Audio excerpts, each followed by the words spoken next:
की बुराई नहीं करते थे, प्रभु भजन में अच्छी तरह से समय व्यतीत करते थे। उनकी गृहस्थी जो आदर्श गृहस्थी भी थी। शहर के लोग उनकी गृहस्थी की सराहना करते थे। सीता की गृहस्थी इसी तरह सूखी सूखी चल रही थी, पर कहा जाता है कि कर्म की गति अटल है। विधाता के लिखे लेख को कोई नहीं समझ सकता। इंसान का नसीब पल भर में राजा को रंक बना देता है और रंक को राजा बना देता है। तो सीता के पति के पूर्व जन्म के कर्म भोगने के लिए बाकी रह गए होंगे। वह बुरे लोगों से दोस्ती कर बैठा, वह जल्द से जल्द जो करोड़पति होने के ख्वाब देखने लगा, इसलिए वह गलत रास्ते पर चला गया और करोड़पति के बजाय करोड़पति बन गया। यानी रास्ते पर भटकते भिखारी जैसे उसकी हालत हो गई थी। शहर में शराब, जुआ, रेस, चरस, गांजा वगैरह बुराइयों में फैली हुई थी। उसमें सीता का पति भी फंस गया। दोस्तों के साथ भी उसे शराब की आदत हो गई। जल्द पैसे वाला बनने के लालच में दोस्तों के साथ रेस जुआ भी खेलने लगा। इस तरह से बचाई हुई धनराशि, पत्नी के गहने सब आदि बेच करके जुए में जो है गंवा दिए।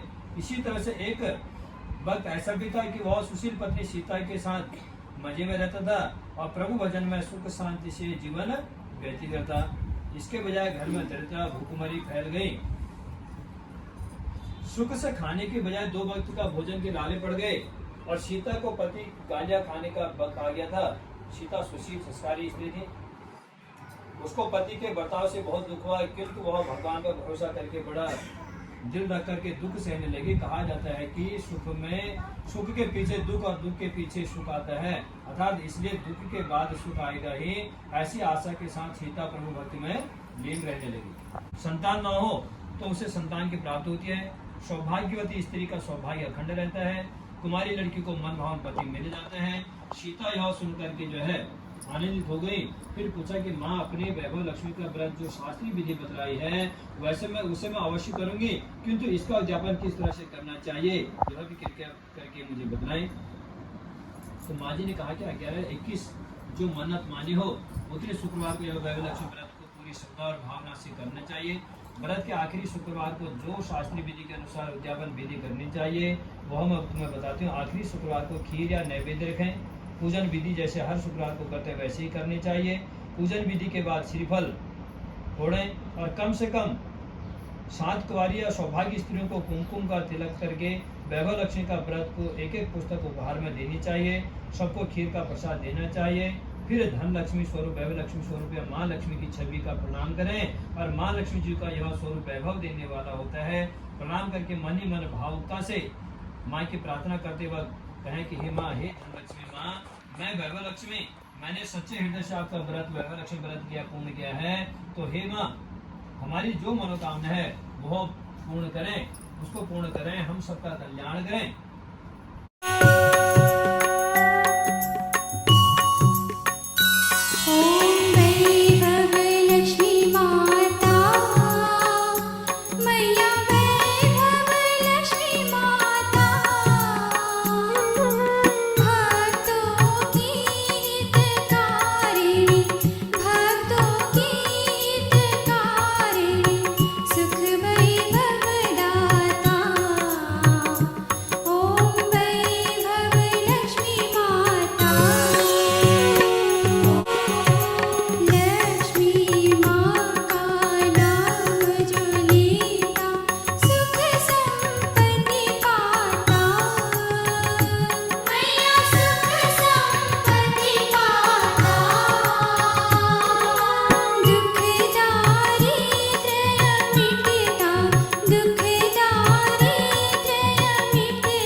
करुणावतारं संसार सारं बुद्धकेन्द्रहारं सदा वसन्तं हृदयारविन्दे भुवन् भवानी तं नमामि। त्वमेव माता च पिता त्वमेव बन्धु सखा त्वमेव विद्या द्रविणं त्वमेव सर्वं मम देव देवः धर्म की जय हो। अधर्म का नाश हो। प्राणियों में सद्भावना हो। विश्व का कल्याण हो। सनातन धर्म की जय हो। गौ माता की जय हो। अपने अपने मातृ पितरों की जय हो। अपने अपने गुरुजनों की जय हो। अपने शुद्ध हनुमान की की जय। सत्यनारायण भगवान की जय। श्यामति रामचंद्र की जय। जय काला सिरोधर हरे दरबार की जय। पार्वती पते हर हर हर महादेव। हर दुख हर दारिद्र्य हर हर हर महादेव।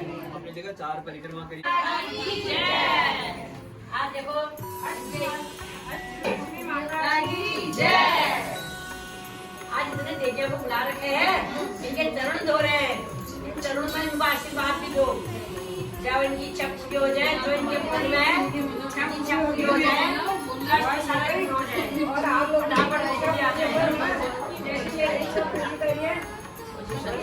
तो इधर मानो से लगाओ।